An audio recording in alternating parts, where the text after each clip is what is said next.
هغه اسبابو باندې چې هغه کوم اسباب دي چې انسان هغه خپل کی او په هغې عمل وکړي او الله ترې راضي شي.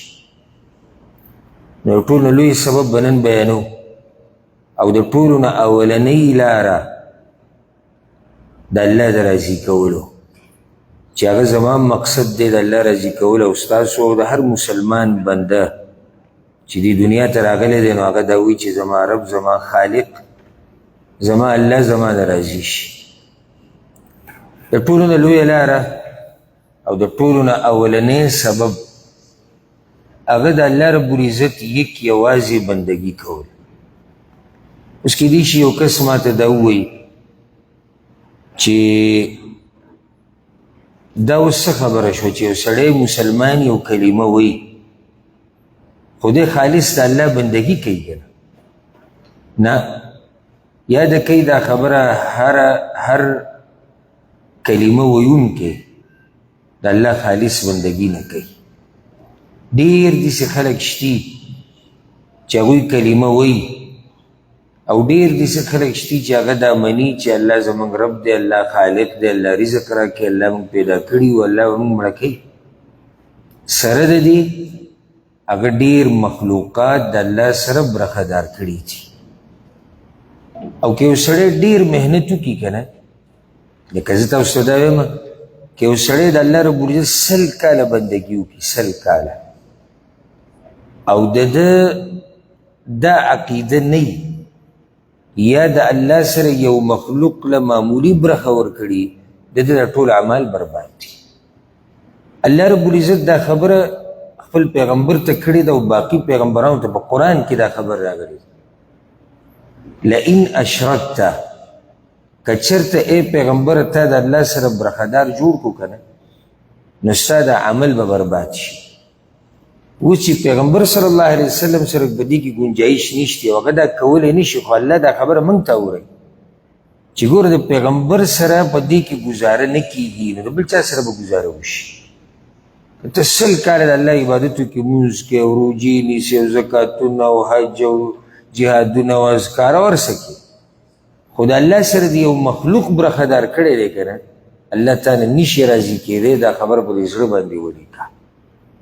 الله به تا نه څنګه راضي شي او تا د هغه په بادشاهي کې د هغه سره برخدار جوړ کړی. الله به تا نه څنګه راضي شي او تا د الله په بادشاهي کې یو مخلوق چې هغه هم د هغه د بادشاهي لاندې د هغه د الله ته رسولی ګټه ونه بوت نبي ولی چې څوک هم دی موږ د مخلوق خبره کوو. الله نه علاوه چې څه دي دا ټول مخلوق دي پیدا کړی شوي دي او الله پیدا کړي. الله نه علاوه چې دا څوک دی او دا مخلوق دی او دوی کې به څوک د الله سره برخدار نه ګرځي الله به نه راضي شي. دا ټول اولنۍ لار ده او موږ شروع ولې دې نه وکړه. پر روانو ورځو کې به تاسو واورئ که الله ژوند راکړو مال او تاسو له او توفیق چې د الله د راضي کولو یو سبب دا دی یو دا دی یو دا دی یو بې شماره دی. خو دا ټول نه په اوله کې ما د توحید او د عقیدې باید شروع کولې که ته په دې را روانو ټولو اسبابو باندې عمل وکړې او دا عقیده دې نه وي نو په هغه لارو باندې عمل کول تاله فایده نه درکوي. ورسېدې په دې خبره کوي یو سړی د الله د راضي کولو لار لمونځ کول دي دې کې خو څه شک نشته که یو سړی ښه لمونځ اودس کوي زه ورته دا لار وښیم خو هغه د الله سره برخدار جوړ کلی دی بابا ولی کاڼې قبر درګاه دربار بوت د ده دې لمونځ څه فایده وکړه. نو پکار دا دی چې موږ شروع د هغه خبرې نه وکړو چې هغه بنیاد دی. او زه یو څو خبرې د توحید په باره کې نن تاسو ته کوم مختصر خو زړه ته یې کوزې کوي. توحید هغه عقیده ده توحید مطلب د الله یوازې بندګي کول الله یو ګڼل په بادشاهي کې او د عبادت په حق کې. لکه اوس ګوره د مکې مشرکان رسول صلی الله علیه وسلم سره د هغوی څومره دشمني وه. قرآن کې ځای په ځای دا خبره شتي ځای په ځای چې کله تاسو قرآن لولئ که نه او تفسیر او ترجمه مطالعه کوي ځای په ځای دا خبره چې د مکې مشرکانو دا خبره منله چې الله زموږ رب دی. د مکې مشرکانو دا خبره منله چې الله موږ پیدا کړي او الله خالق دی الله رازق دی. اخر د دوی سره بیا مسله په څه کې روانه ده؟ مسله په دې کې ده چې دوی دا هر څه منل خو سره د دې د الله سره بوتان شریک کړي، د الله سره بندگان شریک کړي، د الله سره ګټې ونې شریکې کړي، هغوی مسلمانان ونه ګڼلی شو.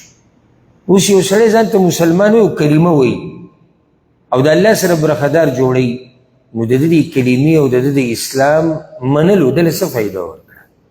که دې دا وایي چې زه خو دا منم چې الله زموږ رب دی، نو دا خبره خو ابوجهل هم منله چې الله زما رب دی.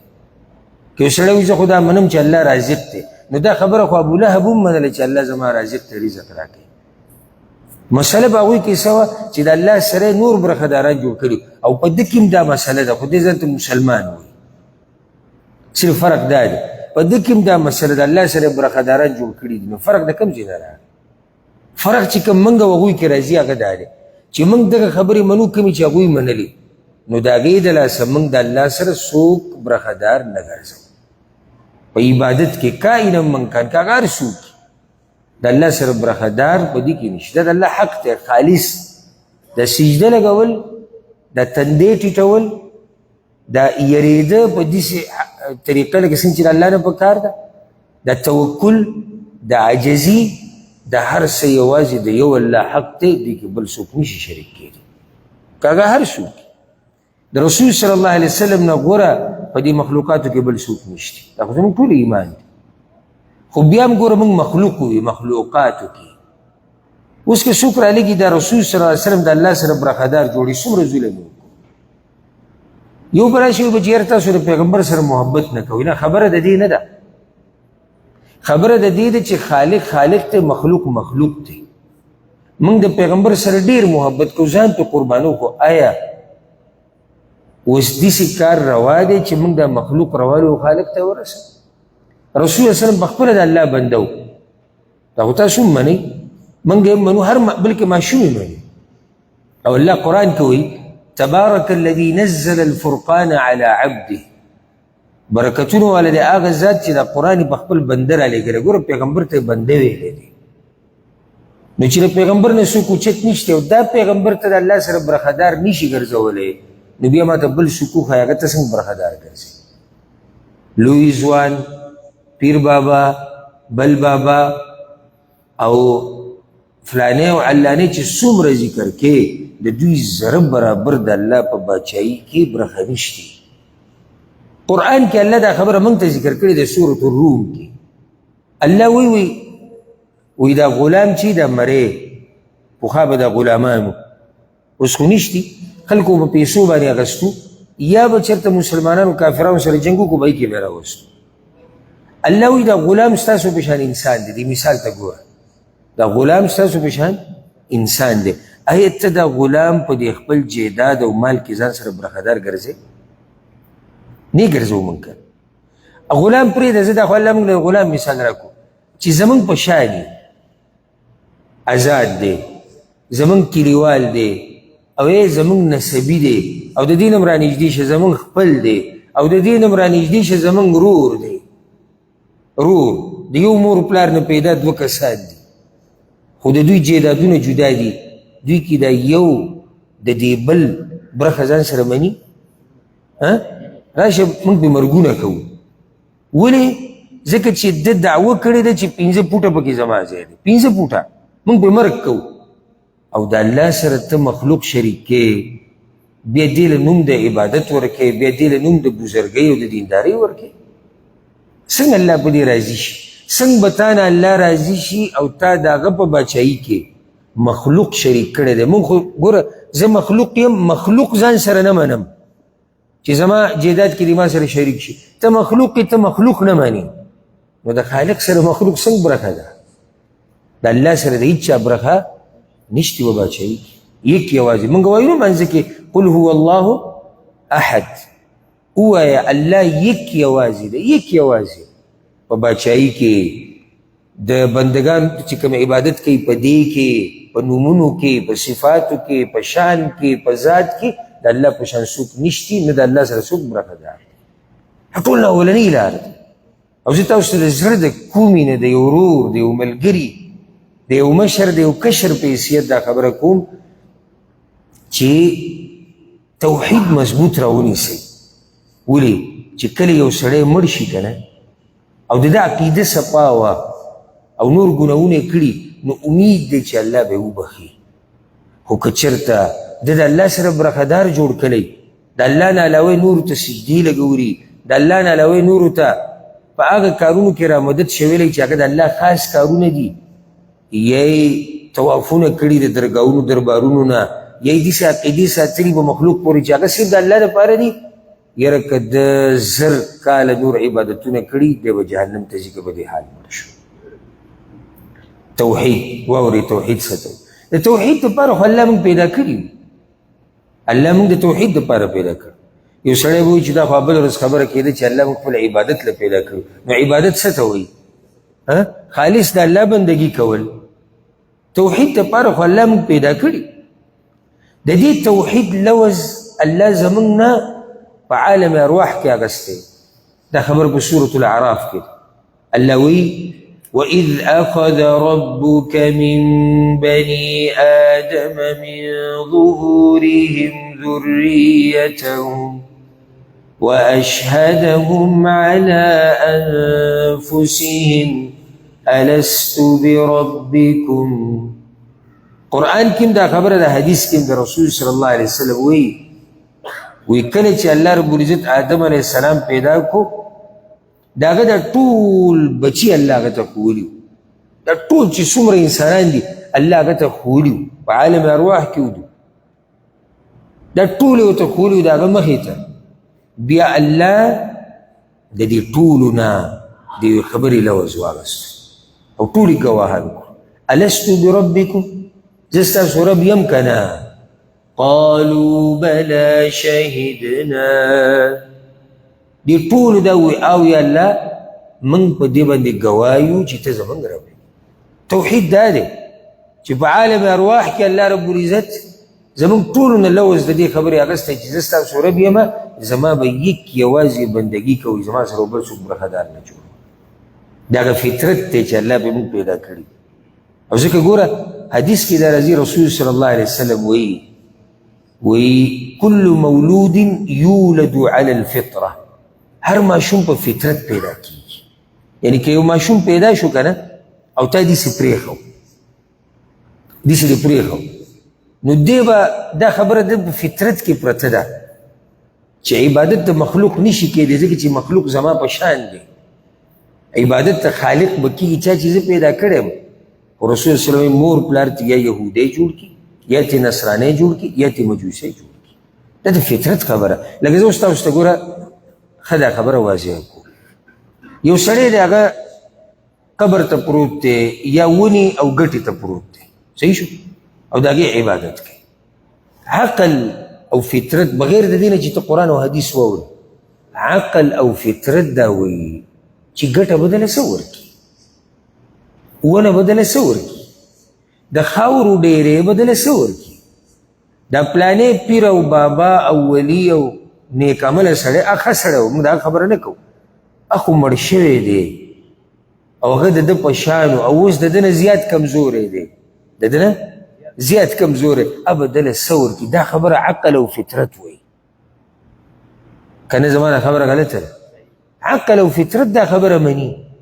لکه یو سړی تا ولمبو، تا وله کفن ورکو، تا خښ کو د خاورو د ډیري لاندې دې کېښودو، سبا ته درته ولاړې ده نه چې دی بچي غواړي، ده نه رزق غواړي، ده نه برکت غواړي. دا کوم عقل دی چې هغه دومره محتاج و تا ته تا اړو راړو لامبو دی، هغه کې طاقت نه وه، هغه کې ساه نه وه، بیا دې په کپړو کې بند کو کښېږدې خودو د خاورو لاندې، ده کې څه حرکت نه و. دې تاله د کوم ځای نه بچي درکوي په دې خو ما لږ پوه وکړه که دې تاله څنګه رزق درکوي ما خو مې پوه وکړه که دې څنګه ستا مشکلات حل کوي ما خو مې پوه وکړه که ته څنګه دته را مدد شوی دی ستا خبره څنګه وري ما خو مې پوه وکړه که.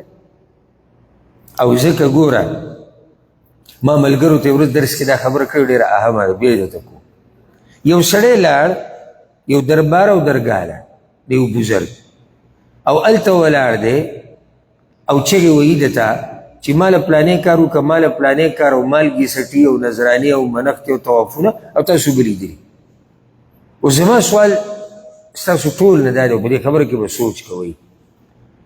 دې هغه ته چغې ویي سړی مړ دی او دا چې قرآن او حدیث ورڼا کې مړي نه اوري. صحیح شو. زمونږ به دلته بل فرض داسې ومنو د ده سره د خبرې لپاره چې ده واورېده. صحیح شو. هسې منو یو څو سیکنډونه چې دې مړي ستا خبره واورېده، نو چې واوري بیا به څه کوي؟ جواب به درکوي. نو چې جواب تاله درکړي ته به یې واوري؟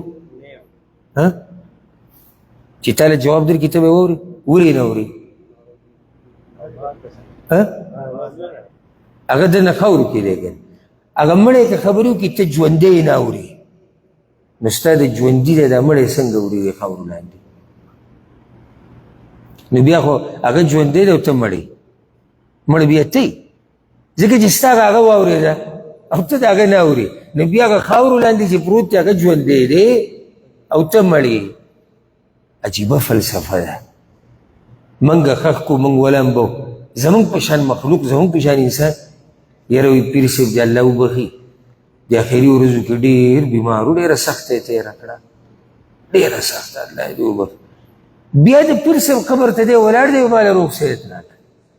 اوس دا کم منطق دی؟ زه خو یې پوه نه شو، که تاسو یې پوه شئ ما پوه کړئ. دی خو وایي چې پیر صاحب په اخري ورځو کې ډېره بیماري تېره کړه. اوس دی تللی دی د هغه بیمار پیر صاحب چې اخري ورځو کې بیماري تېره کړې وه او ځان یې ښه کولی نه شو، په هغې کې مړ شو، دی اوس هغه ته وایي ما له روغ صحت راکړه. هغه ته ویم نه، وایي د ده د قبر کاڼی چې وسټې نو ستا مسله حل کړي. څوک وایي دلته چې لاړ شه او میخ وټکې، لکه خبره دې هم نه ده کړې، هغه قسم ترې د هغه چغې وال لاړ شه میخ ټکوه.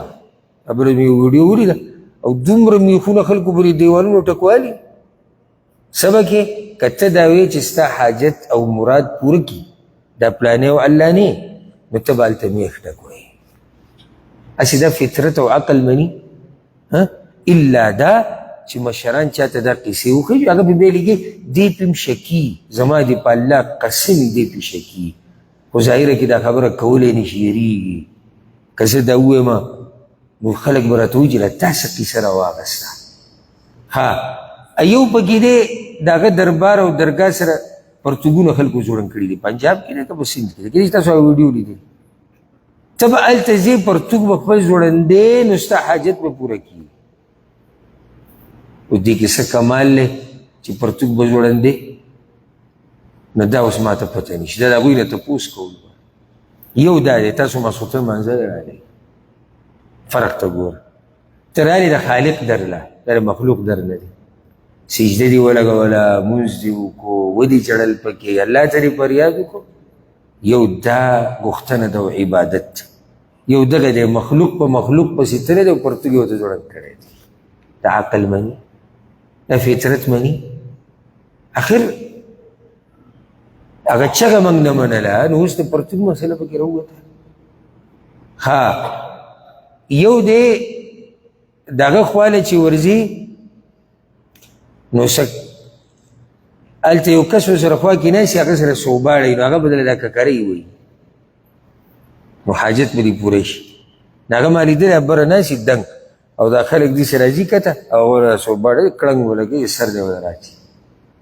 او سمه ګڼه ده. عقل چېرته لاړ؟ د دین خبره خو که موږ کوو د قرآن او حدیث یاره وایي دې خلکو دین خراب کو. عقل چېرته لاړ؟ ګڼه ده ګڼه. هر سړی غواړي چې زما دا سر ووایي، ګڼه د دې روانه ده. او خوش قسمت دی چې د چا د ککرۍ نه کړنګ وباسي. او یو دا وګوره، دې ماحول ته وګوره، دا فطرت مني. فطرت دا ماحول مني چې د الله بندګي کېږي، د الله عبادت کېږي. لکه دا تندی دې ولې الله ته ځمکه باندې کېښو، وایي ځکه چې دغه الله پیدا کړی یم. دا خبره منلی کېږي. خو ته ولې قبر ته سجده لګې؟ اخو ستا په شان مخلوق دی، اخو مړ دی. د مړي خبره به پرېږدو، د مړي د دې خبرې نه به م واورو. ته ژوندی زه ژوندی یم، صحیح شو. په منځ کې چې دیوال لا شي ته زما غږ اورې؟ زه ستا غږ اورم؟ ته هم ژوندی زه هم ژوندی.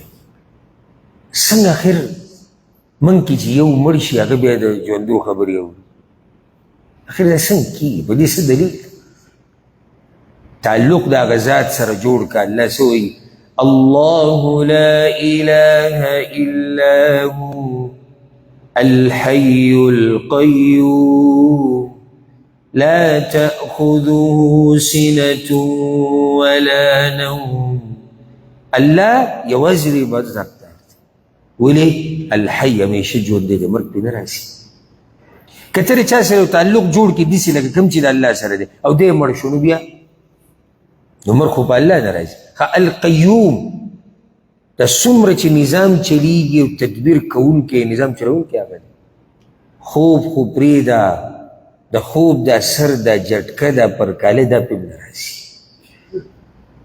لکه اوس ګوره تا یو ژوندي انسان ته خپله مسله ووایي مسله دنیوي دا خو موږ یو بل ته وایو که یاره داسې کار وکړه زما د پلانې کار وکړه یاره که تا هغه پلاني ته وینا وکړي دا خو روا ده د هغه په طاقت کې دا ژوندی دی سبا له پسې ته ورغلې تا ورته ووایي ګوره یاره ما تا ته پرون هغه الله خو ما نه هېر شي خبره ته هېره شوه د الله نه هېرېږي نه ښه ما تا ته پرون هغه کار ویلی یاره یاره وایي زه اوده شیم بیا پاسې دا زه د ژوندو خبره کوم وایي زه اوده شیم او خبره مې بلکل د ذهن نه وتې ده رب هغه ذات دی چې په هغه خوب نه راځي تا ته ما دغه پلاني کار ویلي تا ونه کړو وایي ما کوو خو هلته یو کس دی هغه ډېر زورور دی او د هغه نه ویرېدم هغه وایي چې نه به کې رب هغه ذات دی چې هغه د چا نه نه هېرېږي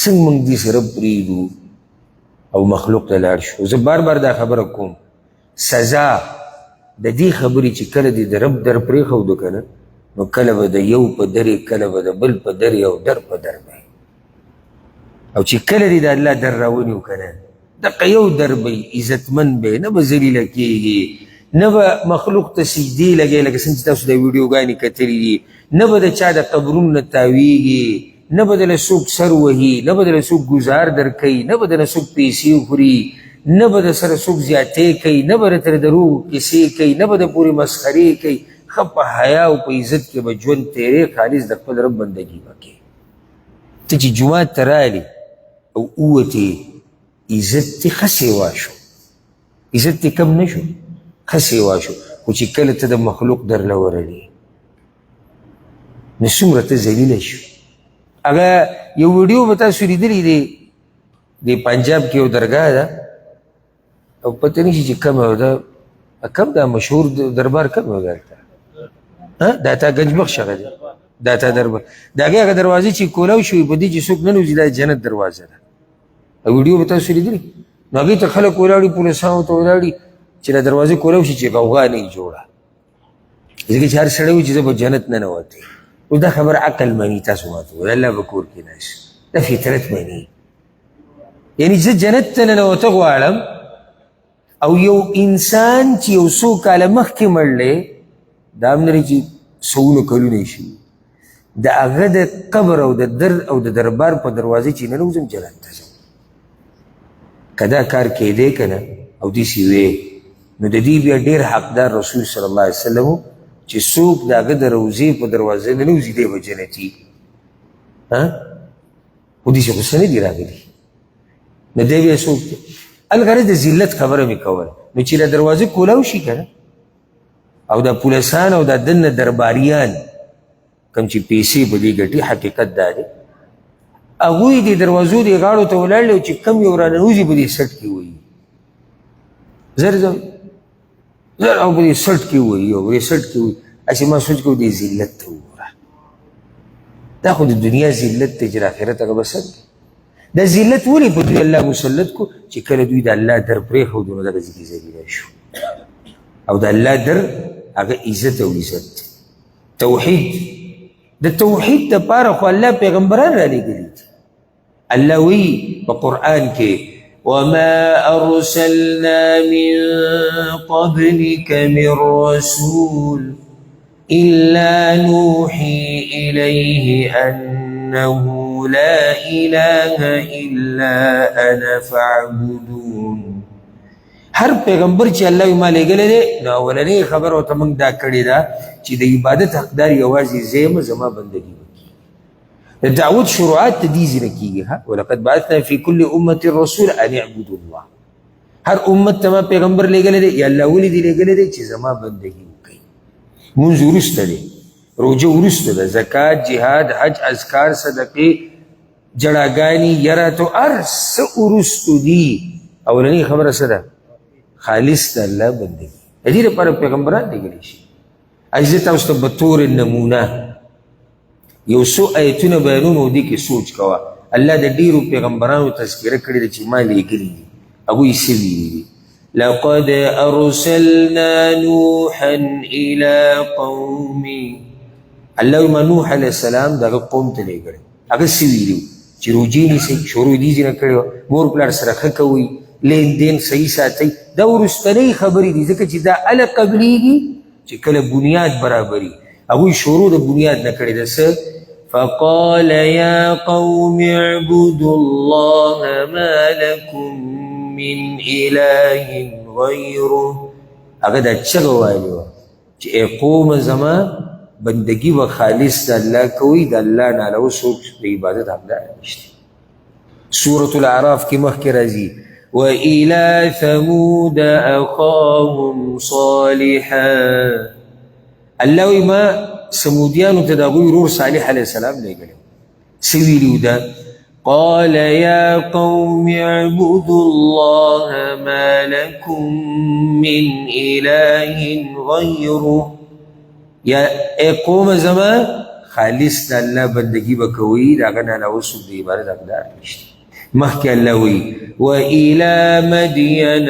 أخاهم شعيبا مدین ته الله وی ما شعیب علیه السلام لېږلی څه ویلو یا الله هغه قال يا قوم اعبدوا الله ما لكم من إله غيره ای قوم زما بندگی خالص د الله کوئ د الله نه علاوه څوک د عبادت حقدار نشته د انبیاو دعوت دا دی الله را لېږلي دی دپاره او ځکه دا د بعضو دعوتګرو غلطي ده چې کله چاله دعوت ورکوي که نه شروع د نور څه نه وکړي اول پکار دی چې د قوم عقیده درسته شي لکه زه اوس تاسو سره کېناستم ستاسو ورور ستاسو خیرخواه ستاسو ملګری غواړم چې تاسو دین او دنیا دواړه وګټئ او نصیحت مې شروع کو لګیم او بنیاد مې پرېښودی دی نه طریقه به زما برابر کړئ